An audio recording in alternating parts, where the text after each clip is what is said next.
नमस्कार, मैं हूं पल्लवी झा। आप देख रहे हैं संजीवनी, एक ऐसा शो जहां हर रोज होती है आपकी सेहत की बात डॉक्टर प्रताप चौहान के साथ। आज के शो में आपकी सेहत की कौन सी जरूरी बात है, आइए देखते हैं। क्या हर महीने आप बीमार पड़ जाते हैं? बिना दवाओं के आप ठीक नहीं हो पाते हैं? छोटी छोटी बीमारियों से भी आप अपने आप को बचा नहीं पाते हैं? तो सेहत के नंबर 8860104040 पर कॉल करें और मेरे साथ संजीवनी देखना ना भूलें। संजीवनी के सभी दर्शक सेहत का नंबर नोट कर लें, जो है 8860104040। डॉक्टर चौहान, बहुत बहुत स्वागत है आपका। शुक्रिया जी। और आज जिस विषय पर चर्चा करेंगे डॉक्टर चौहान, वो है लो इम्यूनिटी जी। और मुझे लगता है बहुत अच्छा टॉपिक हाँ है जी। ये। क्योंकि अगर हम इम्यूनिटी की बात करते हैं तो सबसे पहले तो हमें यही समझ में नहीं आता कि हमारी इम्यूनिटी मजबूत है या कमजोर है, हम अपने शरीर को कैसे समझें। और दूसरी बात, आपने एक बहुत महत्वपूर्ण बात कही कि आजकल लोग दवा खा लेते हैं या आयुर्वेदिक कुछ नुस्खे अपना लेते हैं घरेलू, उससे कहते हैं कि हमारी इम्यूनिटी मजबूत हो रही है। तो ये जो है सारी चीजें आज हमारे दर्शकों को बहुत बारीकी से समझाइए कि क्या कुछ है ये। देखिए, बिल्कुल समझाएंगे, बहुत अच्छा विषय है, ध्यान से सुनिए। और आयुर्वेद में जो रोगों से लड़ने की जो शक्ति होती है, हमारे यहाँ एक स्पेशल शब्द उसके लिए आता है, व्याधि क्षमत्व उसको बोलते हैं। अगर आप देखें, व्याधि शब्द का जो अर्थ है, व्याधि एक जो शब्द है उसको हम जो है आमतौर पर उसको रोग कह सकते हैं, और उसके साथ साथ जो ये शक्ति होती है व्याधि से लड़ने की शक्ति, इसको कहते हैं व्याधि क्षमत्व। तो दो काम ये करती है, यानी कि एक तो रोग को रोकने का काम करती है, दूसरा उसके प्रोग्रेस को रोकने की क्षमता, यानी कि एक तो रोग आपके शरीर में हो ही ना। चरक संहिता जो हमारा है उसमें पूरा डिस्क्रिप्शन इसके अनुसार किया गया है, और ये शक्ति जो है दो तरह से काम करती है। नंबर एक, रोग पैदा ही ना हो आपको। अगर ये शक्ति व्याधि क्षमता तो आपकी मजबूत होगी तो रोग पैदा ही नहीं होगा। दूसरा, यदि रोग हो भी जाता है तो वो रोग बहुत अधिक नहीं बढ़ेगा, वो जल्दी ठीक हो जाएगा। मॉडर्न मेडिसिन में हम इसको इम्यूनिटी से कंपेयर कर सकते हैं। जो इम्यूनिटी शब्द मॉडर्न मेडिसिन में है उसका डिस्क्रिप्शन थोड़ा अलग प्रकार से उन्होंने किया है। रोग प्रतिरोधक शक्ति जो जिसको आम भाषा में हम कह देते हैं, ये जब कमज़ोर होती है तो इसके मुख्य कारण क्या हो सकते हैं ये भी समझ लीजिए, ये बहुत इंपॉर्टेंट है। सबसे पहला होता है लैक ऑफ न्यूट्रिशन। अगर आप प्रॉपर खाना नहीं खा रहे, न्यूट्रिशन प्रॉपर नहीं ले रहे, आयुर्वेदिक भाषा में हम इसको कह सकते हैं कि जब आप न्यूट्रिशन नहीं लेंगे तो आपके शरीर के धातु जो है वो कमज़ोर होंगे, और कमज़ोर धातु होंगे तो जो उनका एसेंस है जिसको ओजस बोलते हैं, वो ओजस भी कमज़ोर ही रहेगा। दूसरा कारण हो सकता है कि आप न्यूट्रिशन प्रॉपर ले रहे हैं लेकिन आपकी पाचक अग्नि कमज़ोर है, यानी कि जो कुछ भी पोषण आप ले रहे हैं वो अग्नि उसको पचा नहीं पा रही है, और जब भोजन पचेगा नहीं ठीक से तो फिर क्या होगा कि जो शरीर में धातु बनने चाहिए वो धातु नहीं बनेंगे। और इसके साथ साथ तीसरा कारण क्या हो सकता है वो भी समझ लीजिए, आजकल बहुत इम्पोर्टेंट है। वो है यदि आप मानसिक लेवल पर खुश नहीं है, प्रसन्न नहीं है, जिसको अनहेल्दी माइंड कहते हैं, आपकी इमोशनल स्टेट जो है वो ठीक नहीं है, तो ये भी एक कारण हो सकता है। और इसके अलावा आयुर्वेद की बात करें तो लैक ऑफ एक्सरसाइज, आप व्यायाम नहीं करते हैं, दिनचर्या आप पालन नहीं करते हैं, ऋतुचर्या का पालन नहीं करते हैं, या बहुत सारे केमिकल्स का प्रयोग करते हैं। आजकल काफ़ी सारे लोग जो ना हर चीज़ के लिए गोली खा लेते हैं, ये कोलेस्ट्रॉल की गोली, ये ब्लड प्रेशर की गोली। तो ज़रूरी नहीं है कि बहुत सारी गोलियां आपको खानी है, क्योंकि ये केमिकल्स भी अल्टीमेटली डॉक्टर भी बताएंगे आपको कि आपके शरीर में नुकसान करते हैं। और जहाँ तक हम ये कैसे पता लगाएं कि मेरी इम्यूनिटी जो है कमज़ोर हो गई है, कैसे पता चले मेरी जो रोगों से लड़ने की शक्ति कमज़ोर है, तो यदि बार बार जो व्यक्ति बीमार पड़ता रहता है, उसको कहीं छोटा सा भी कुछ एकदम से इन्फेक्शन हो जाता है, या शरीर में कमज़ोरी, थकान बहुत महसूस होती है, अपच रहता है, खाना ठीक से नहीं पचता है, इंडाइजेशन रहता है, हाथ पैर उसके ठंडे होते हैं, नॉर्मली उसमें ब्लड सर्कुलेशन कम होता है, और अधिक मेंटल स्ट्रेस, बार बार जो है एंग्जाइटी होना, छोटी छोटी बात पर नेगेटिव थॉट्स आपके माइंड में आते हैं, ये सब आपको लो इम्यूनिटी के लक्षण हैं। और इसके साथ साथ जो है, यदि आपको जो है ये समझ अब आ गया है कि किस तरह से आप इम्यूनिटी को समझ सकते हैं, तो ये भी समझ में आ जाएगा कि केवल जो आपने पूछा कि केवल सप्लीमेंट्स या कोई इम्यूनिटी बूस्टर खाने से आपकी केवल इम्यूनिटी नहीं बढ़ जाएगी, क्योंकि बड़ा विस्तृत विषय है, मैंने थोड़ा शॉर्ट में ही समझाया आपको। तो उसके लिए फिर आपको क्या करना पड़ेगा, आयुर्वेद से जुड़ना पड़ेगा, क्योंकि आयुर्वेद में हम धातुओं की बात करते हैं, अग्नि की बात करते हैं, ओजस की बात करते हैं, आपके जो है मेंटल हेल्थ की बात करते हैं, दिनचर्या की बात करते हैं, ऋतुचर्या की बात करते हैं, रात्रिचर्या की बात करते हैं। ये इतना विस्तृत विषय है आयुर्वेद में। यही आयुर्वेद की खासियत है और यही आयुर्वेद की एक ब्यूटी जिसको मैं बार बार नमन करता हूँ। और मुझे बहुत अच्छा लगता है कि आयुर्वेद ने कितनी गहराई से एक विषय को पकड़ करके समझाया, लेकिन हम लोग अभी समझते नहीं हैं। हम लोगों को अभी भी जो है आयुर्वेद के नाम पर कोई बेच देगा आपको, कोई बना करके प्रोडक्ट। आजकल तो बहुत बहुत महंगे लाखों रुपए के लोग बेच रहे हैं प्रोडक्ट आपको कि ये लाख रुपए का है, ये कि 30,000 का है, 50,000 का है। तो ऐसा नहीं है। आपको अपना पाचन भी ठीक करना है, आपको जो है अपने शरीर में जो धातुओं को भी मजबूत रखना है, ओजस को ठीक रखना है, दिनचर्या का पालन करना है, ऋतुचर्या का पालन करना है, तभी आपकी इम्यूनिटी और शक्ति मजबूत होगी। केवल एक टैबलेट खाने से, गोली खाने से ये बात नहीं बनने वाली है। डॉक्टर चौहान, एक सवाल ये भी है कि अगर किसी की इम्यूनिटी कमज़ोर होती है तो सिर्फ क्या मौसमी बुखार ही उस पर हमला कर सकता है या फिर कोई गंभीर बीमारी है वो भी अटैक कर सकता है? दूसरी बड़ी चीज़ कि जब भी हम इम्यूनिटी की बात करते हैं तो हमारे ध्यान जो है वो किचन की तरफ चला जाता है। तो किचन में कुछ ऐसे सामान होते हैं जो इम्यूनिटी को बूस्ट कर सकते हैं? देखिए, सबसे पहले तो मैं यही कहूँगा कि छोटी बीमारियाँ ही जो है वो आगे चल करके बड़ी बीमारियाँ बनती है। ऐसा नहीं कि एकदम से बड़ी बीमारी आपके शरीर में, इवन कैंसर भी जब बनता है किसी को तो ऐसे नहीं बनता। अंदर कुछ ना कुछ धीरे धीरे छोटा छोटा गड़बड़ शुरू होता है, लास्ट में जा करके वो एक बड़ा रूप लेता है।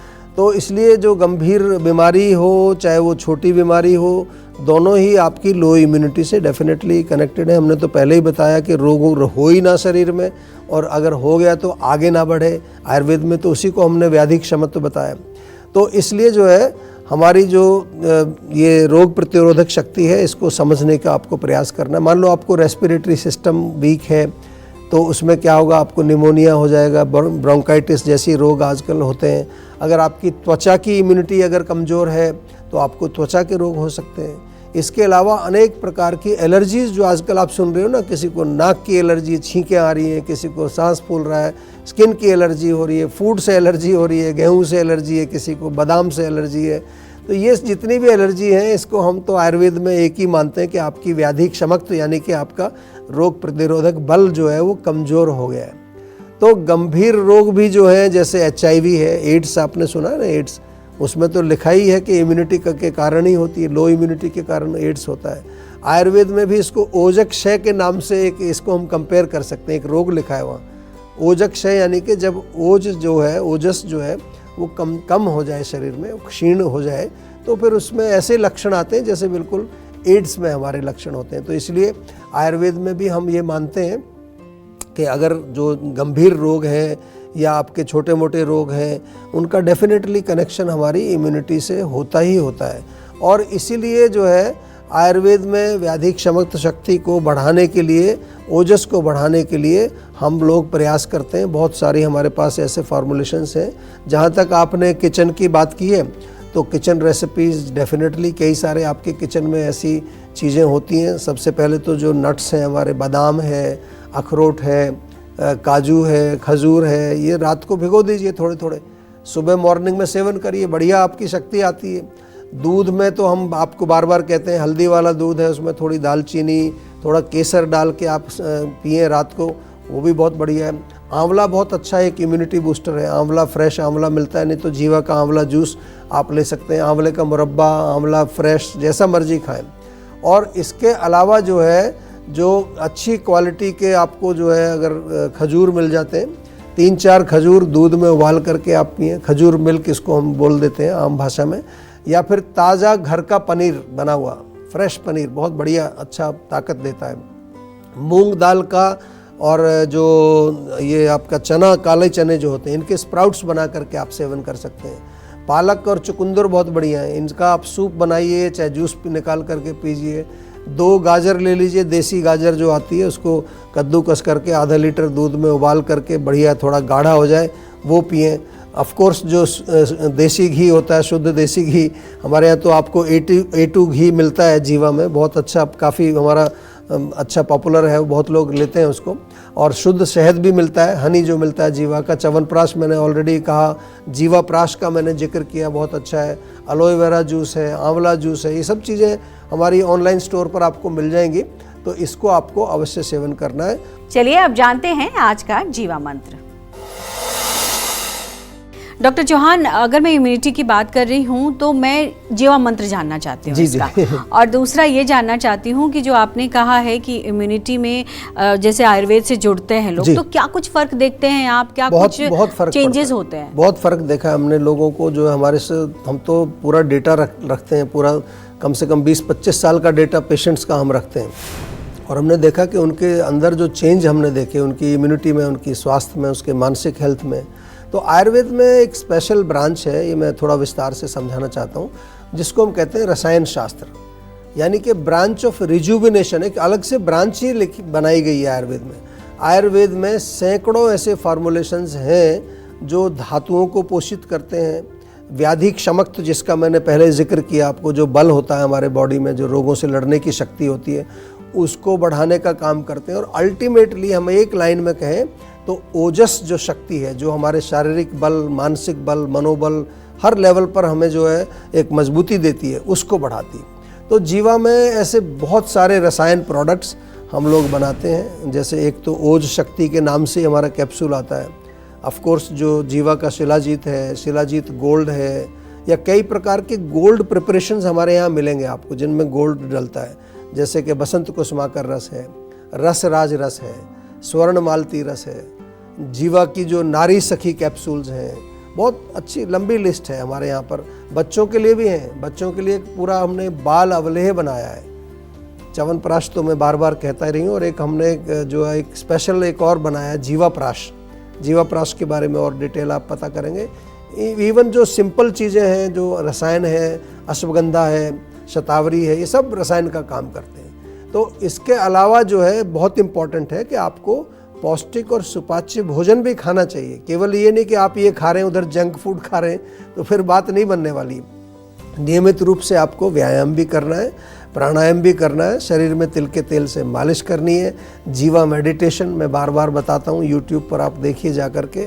थोड़ा सा योग करें, प्राणायाम करें, और ये सब चीज़ें भी हमारी इम्यूनिटी को मजबूत करने में बहुत बड़ा रोल प्ले करती हैं। और हाँ, साल में एक बार तो मैं बार बार कहता ही हूँ कि अपने पूरे शरीर का शोधन भी आपको करना चाहिए, और इसलिए आप जीवाग्राम आएँ, और जो है वहाँ पंचकर्म की प्रक्रिया के माध्यम से शरीर की पूरी बॉडी की एक शोधन क्रिया है बहुत अच्छी। और यदि आप अपनी इम्यूनिटी को और मजबूत बनाना चाहते हैं, और यंग दिखना चाहते हैं, यूथफुलनेस मेंटेन करना चाहते हैं, ओल्ड एज को जल्दी जो है मतलब नहीं आने देना चाहते हैं, उसको दूर रखना चाहते हैं, तो आज ही आप जो है जीवा के क्वालिफाइड आयुर्वेदिक डॉक्टर से कनेक्ट करिए और अपना पूरा एनालिसिस कराइए। अगर आप स्वस्थ हैं तो भी कनेक्ट करिए, पूरा एनालिसिस कराइए, प्रकृति क्या है, आपकी विकृति क्या है। तो हमारे जीवा के जो डॉक्टर्स हैं वो आपको अच्छी तरह विस्तार से समझाएंगे। और जैसा आपने पूछा कि क्या फ़र्क आप देखते हैं, हमारे यहाँ तो डेटाबेस है पूरा, और वो जो डेटाबेस के आधार पर जब मैं देखता हूँ कि कुछ लोग तो 15-15, 20-20 साल से हमारे साथ जुड़े हुए मतलब वो हमारे टच में रहते हैं। जब भी कोई समस्या होती है उनको, तो वो जीवा से ही उपचार अपना कराते हैं। और हमने देखा है कि उनका मेटाबॉलिज्म इम्प्रूव हुआ है, उनकी स्लीप क्वालिटी इम्प्रूव हुई है, उनके एनर्जी लेवल, उनका इमोशनल और पॉजिटिविटी ऑफ माइंड, पूरा हम ये डेटा जो है सब चीज़ डॉक्यूमेंट करते हैं, और उसका हम प्रॉपर एक बाकायदा केस स्टडीज़ पब्लिश भी करते हैं। तो ऐसा नहीं है कि हम केवल बातें करते हैं आपके साथ।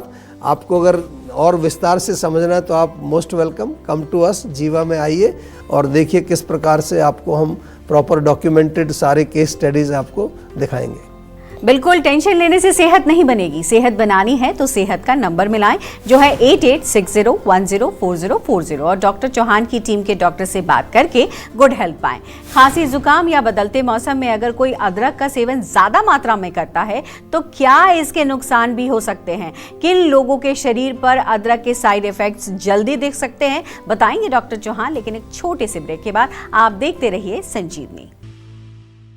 आप देख रहे हैं संजीवनी, सेहत की बात डॉक्टर प्रताप चौहान के साथ। हमारे सेहत के नंबर की लाइन 8860104040 खुली है। आप इस नंबर पर कॉल करें और अपनी सेहत की बात करें। चलिए अब वक्त है सेहत की संजीवनी का। डॉक्टर चौहान, अगर सर्दी, जुकाम, खांसी और जैसे बदलता मौसम है, ऐसे में बहुत लोग अदरक का बहुत इस्तेमाल करते हैं। चाय में देखते हैं इतना सारा अदरक डाल दिया। तो एक तो ये बताइए कि ज्यादा अदरक का इस्तेमाल किस तरीके से नुकसानदायक है, और किसी के शरीर पर अदरक का जो साइड इफेक्ट है वो किस तरीके से दिखता है? देखिए, वैसे तो अदरक काफ़ी गुणकारी है। इसका कई बार हम जो है आपके अपने शो में बताते हैं उसकी जो क्वालिटीज़ हैं, क्या क्या फ़ायदे करती है। लेकिन हम ये भी कहते हैं बार बार कि excess of everything is bad. किसी भी वस्तु को आप उचित मात्रा में सेवन करते हैं तभी उसका आपको पूर्ण रूप से उसका लाभ मिलता है। तो अदरक जो है, अगर थोड़ा समझें तो उष्णवीर्य आयुर्वेद में इसको कहा गया, यानी कि उसकी तासीर जो है वो गर्म होती है। तो अधिक मात्रा में यदि सेवन करेंगे तो पेट में जलन कर सकती है, एसिडिटी कर सकती है, आपकी त्वचा में खारिश, खुजली हो सकती है, और कुछ रोगियों में ख़ास तौर से मैंने देखा है कि उनको कईयों को डायरिया भी हो जाता है। इसीलिए प्रेग्नेंट लेडीज़ को तो बहुत विशेष ध्यान से हम बताते ही हैं, क्योंकि स्पेशली फर्स्ट 3 मंथ्स में बहुत गर्मित चीज़ें उनको नहीं सेवन करनी है। दूसरी जो है, जो पित्त प्रकृति वाले लोग होते हैं उनको भी हम यही कहेंगे कि आपके बॉडी में ऑलरेडी हीट बहुत ज़्यादा है, तो अदरक का सेवन बहुत ध्यान से आपको करना है। उचित मात्रा में अदरक का सेवन यदि आप करते हैं तो डेफिनेटली वो आपकी अग्नि के लिए बहुत अच्छी है, दीपन करती है, पाचन करती है, कफ को नष्ट करती है, एंटी इन्फ्लेमेटरी है आज की भाषा में कहें, और बहुत सारे गुण उसमें हैं। लेकिन हमेशा जो है ध्यान रखना है कि जो भी चीज़ आप देखते हैं कि इसमें यह गुण है, वो गुण तभी आएंगे जब उसकी उचित मात्रा में, उचित समय पर, उचित अनुपान के साथ उसको सेवन करेंगे। और इसको अधिक जानने के लिए हमारे क्वालिफाइड आयुर्वेदिक डॉक्टर्स केवल एक फ़ोन कॉल पर आपसे अवेलेबल हैं, कभी भी आप बात कर सकते हैं, पूछ सकते हैं। डॉक्टर चौहान, बहुत बहुत धन्यवाद आपका। आज भी हमारे दर्शकों को आपने बारीक से बारीक चीज़ें बताई हैं, और उम्मीद हम यही करते हैं कि हमारे दर्शक इसका लाभ ज़रूर लेंगे। थैंक यू जी। सेहत बनानी है तो सेहत का नंबर मिलाएं और अपनी कॉल रजिस्टर कराएं। जीवा सेहत का नंबर है 8860104040। अगर सेहत से जुड़े आपके सवाल हैं तो ईमेल करें। जीवा की ईमेल आईडी है info@jiva.com। आप फेसबुक के जरिए भी जीवा से जुड़ सकते हैं। जीवा की फेसबुक आईडी है www.facebook.com/jiva ayurveda। और यूट्यूब पर जीवा शोज देखना बिल्कुल ना भूलें, और आज ही जीवा का यूट्यूब चैनल सब्सक्राइब करें, जो है www.youtube.com/jiva ayurveda। सेहतमंद रहने के लिए आयुर्वेद से जुड़ना, अच्छा खाना, अच्छा सोचना और हर रोज संजीवनी देखना बेहद जरूरी है। कल फिर होगी सेहत की बात डॉक्टर प्रताप चौहान के साथ। तब तक के लिए नमस्कार।